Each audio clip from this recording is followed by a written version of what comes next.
नमस्कार शेतकरी मित्रांनो, स्वागत आहे तुमचं पुनश्च एकदा आपल्या यूट्यूब चॅनलमध्ये। तर शेतकरी मित्रांनो, तुमचंसुद्धा पिकाचं अतिवृष्टी पावसामुळे अशा काही प्रकारचं नुकसान जर झालं असेल तर तुम्हाला पीक विमा क्लेम कशाप्रकारे करायचा आहे ते सांगणार आहे। त्या अगोदर तुम्ही जर आपल्या चॅनलवरती प्रथम आला असाल तर आपल्या चॅनलला सबस्क्राईब करून व्हिडिओसुद्धा लाईक करून घ्यायचं। तर शेतकरी मित्रांनो, पाहू शकता माझ्या मागे जे पीक आहे ते कापसाचं पीक आहे। तर अशा काही प्रकारे नुकसान झालं आहे ते आपल्या स्क्रीनवरती तुम्ही पाहू शकता।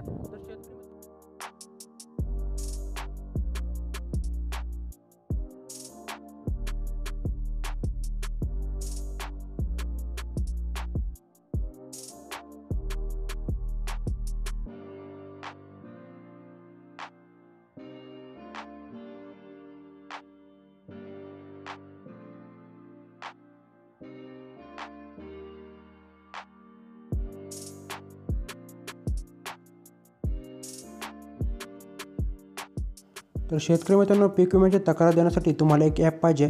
सर्वात प्रथम प्ले स्टोर ओपन करायचं आहे, तिथे जाऊन सर्च करायचं आहे PMFBY। जसंही PMFBY असं सर्च कराल तर तुमच्यासमोर ते ॲप ओपन होईल। इथे तुम्हाला ते ॲप इन्स्टॉल करायचं आहे। त्यानंतर तुमच्यासमोर अशा काही प्रकारचा इंटरफेस शो होईल। सर्वात प्रथम आता ॲप इन्स्टॉल करायचं, वेट करायचं आहे। ॲप इन्स्टॉल झाल्यानंतर तिथे तुम्हाला ओपनचं ऑप्शन दिसेल, तर ओपन करून घ्यायचं ॲप जसंही ओपन करताल तुमच्यासमोर वेगवेगळ्या प्रकारचे ऑप्शन दिसतील। तर या ठिकाणी आता आपल्याला भाषा सिलेक्ट करायची, तर चेंज लँग्वेजच्या ऑप्शनवर गेल्यानंतर इथे तुम्हाला वेगवेगळ्या प्रकारचे ऑप्शन दिसतील।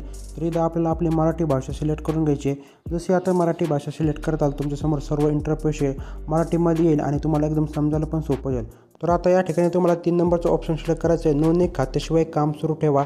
या मेनूवर तुम्हाला टॅप करायचं आहे। त्यानंतर तुमच्यासमोर अशा काही प्रकारचा इंटरफेस शो होईल। सर्वात प्रथम आता तुम्हाला इथे वेगवेगळ्या प्रकारचे ऑप्शन शो होतील। तिथे तुम्हाला परत 3 नंबरच्या ऑप्शनवर सिलेक्ट करून घ्यायचं आहे, पीक नुकसान हे ऑप्शन तुम्हाला दिसत असेल ते ऑप्शनवर तुम्हाला टॅप करून घ्यायचं आहे। जसंही पीक नुकसान या ऑप्शनवर जाचाल तुमच्यासमोर अशा काही प्रकारचा इंटरफेस शो होईल। इथे तुम्हाला पीक नुकसानाची पूर्वसूचना या बटनावर टॅप करायचं आहे। त्यानंतर तुमच्यासमोर जो आपला पीक विम्याचा फॉर्म भरला होता तो मोबाईल नंबर तुम्हाला टाकायचा आहे। रजिस्टर मोबाईल नंबरवरती तुम्हाला OTP येईल, तो OTP तुम्हाला टाकून घ्यायचा आहे। OTP टाकल्यानंतर तुम्हाला OTP सबमिट करून घ्यायचा आहे। जसं आता सबमिट करताल तुमच्यासमोर अशा काही प्रकारचा इंटरफेस शो होईल। तर आता या ठिकाणी तुम्हाला 1 नंबरला मेनू येईल हंगाम, तर तुम्हाला इथं हंगाम सिलेक्ट करून घ्यायचा आहे, खरीप किंवा रब्बी। तर मी खरीप सिलेक्ट करून घेतो आहे। खरीप सिलेक्ट केल्यानंतर आता या ठिकाणी तुम्हाला खाली वर्ष सिलेक्ट करायचं आहे, वर्ष टाकायचं 2024। खाली आल्यानंतर तुम्हाला आता प्रधानमंत्री फसल विमा योजना सिलेक्ट करून घ्यायचं आहे। त्यानंतर खाली आल्यानंतर तुम्हाला राज्य सिलेक्ट करायचं आहे, आपलं महाराष्ट्र राज्य तुम्हाला इथं सिलेक्ट करायचं आहे आणि सबमिट करायचं आहे। जसे आता सबमिट करताल तुमच्यासमोर अशा काही प्रकारचा इंटरफेस शो होईल। तर या ठिकाणी तुम्हाला एक ऑप्शन आलं आहे नोंदणीचा स्रोत, तर तुम्ही नोंदणीचा स्रोत तुम्हाला इथं सिलेक्ट करायचा आहे, फार्मर ऑनलाईन असं तुम्हाला इथं टॅप करून घ्यायचं आहे। त्यानंतर आहे 2 नंबर, तुमच्याजवळ पॉलिसी नंबर आहे का? पॉलिसी नंबर म्हणजे तुम्ही पीक विम्याचा फॉर्म भरतोय, तुमच्याजवळ एक पॉलिसी नंबर जनरेट होऊन होतो, तो पॉलिसी नंबर तुमच्याजवळ असेल तर तिथं तुम्हाला इथं सिलेक्ट करून घ्यायचा आहे किंवा इतर पर्याय तुम्हाला इथं निवडून घ्यायचा आहे। तर माझ्याजवळ पॉलिसी नंबर आहे, तर मी पॉलिसी नंबर टाकलेला आहे आणि सबमिट केला आहे। तर आता या कोपऱ्यामध्ये तुम्हाला एक चौकोन दिसतोय, तिथे तुम्हाला सिलेक्ट करायचं आहे। सिलेक्ट केल्यानंतर शेतकऱ्याचे सर्व डिटेल तुमच्यासमोर दिसतील। तर पाहू शकता मी सर्व हाईड केलं आहे, कारण काही सिक्युरिटी रिझन असल्यामुळे आपण सर्व डिटेल ह्या हाईड केल्या आहे। तर पाहू शकता सबमिट केल्यानंतर आता तुमच्यासमोर अशा काही प्रकारचा ऑप्शन दिसेल। 1 नंबर आहे घटनेचा प्रकार, तर यामध्ये आपण एक्सेस रेनफॉल हा पर्याय सिलेक्ट करणार आहोत, कारण की अतिवृष्टीमुळे आपल्या पिकाचं नुकसान झालं आहे। तर तुमचं कशामुळे नुकसान झालं आहे ते तुम्हाला जर सिलेक्ट करायचं आहे, तर मी एक्सेस रेनफॉल हा सिलेक्ट केला आहे। तर आता या ठिकाणी तुम्हाला पाऊस कधी झाला त्याची तारीख टाकायची, लक्षात घ्या 72 घंट्याच्या आत तारीख टाकायची। तर तारीख टाकल्यानंतर आता खाली आल्यानंतर तुम्हाला तुमचा पिकाचा टप्पा टाकायचा आहे, ते उभं होतं किंवा ते कटिंग होऊन त्याच्या शेतामध्ये होतं आणि त्याच्यात पाणी शिरलं आहे, सर्व काही डिटेल आहे। तर मी स्टँडिंग क्रॉप करतो आहे, म्हणजे माझं उभं पीक होतं आणि त्याचं नुकसान झालं आहे, तर मी स्टँडिंग क्रॉप हे सिलेक्ट केला आहे।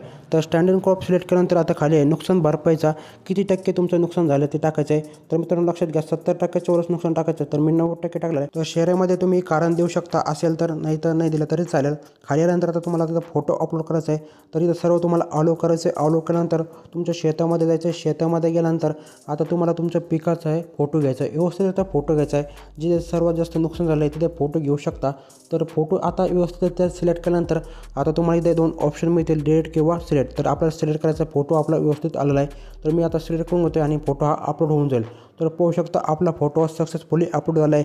तर खाली आल्यानंतर तुम्हाला आता व्हिडिओसुद्धा टाकू शकता, व्हिडिओ जर तुम्हाला काढायचा असेल तर काढू शकता किंवा स्किप करू शकता। तर मी व्हिडिओसुद्धा अपलोड करणार आहे। तर अशा काही प्रकारे तुम्हाला व्यवस्थित तुमचा व्हिडिओ अपलोड करायचा आहे। तर पाहू शकता आपला व्हिडिओसुद्धा हा सक्सेसफुली आता अपलोड झाला आहे। तर इथं तुम्हाला टिक मार्क करायचे आणि आपला व्हिडिओसुद्धा अपलोड झाला आहे। तर मित्रांनो या ठिकाणी तुम्हाला आता सबमिट करायचं आहे। तर आपला सगळा फॉर्म सबमिट झाला आहे। तर अशा काही प्रकारे तुम्हाला आता सबमिट करायचं आहे। सर्व माहिती आपली सक्सेसफुली अपलोड झाली आणि सबमिटसुद्धा झालं आहे। तर आपल्याला टोकन नंबर येऊन जाईल, तर पाहू शकता। तर आता या ठिकाणी सर्वात महत्त्वाचं म्हणजे तुम्हाला या डॉक्युमेंट आयडीचा स्क्रीनशॉट घ्यायचा आहे, कारण की हा स्क्रीनशॉट तुम्हाला लागणार आहे, कारण की तुम्हाला स्टेटस चेक करण्यासाठी तुम्हाला हा स्क्रीनशॉट लागणार आहे. तर स्टेटस चेक करण्यासाठी तुम्हाला आता इथं जायचं आहे, तुमचं डॉक्युमेंट आय डी टाकायचं आहे. डॉक्युमेंट आय डी टाकल्यानंतर तुम्हाला इथं सबमिट करायचं आहे. सबमिट केल्यानंतर आता तुमच्यासमोर अशा काही प्रकारचे इंटरफेस शो होईल. तर पाहू शकता आपला पेंडिंगमध्ये गेलेला आहे. तर मित्रांनो असा होता माहितीपूर्ण व्हिडिओ जर तुम्हाला जरासुद्धा माहितीपूर्ण वाटला असेल तर नक्कीच आपल्या व्हिडिओला लाईक करून आपल्या चॅनलसुद्धा सबस्क्राईब करून घ्यायचं आहे.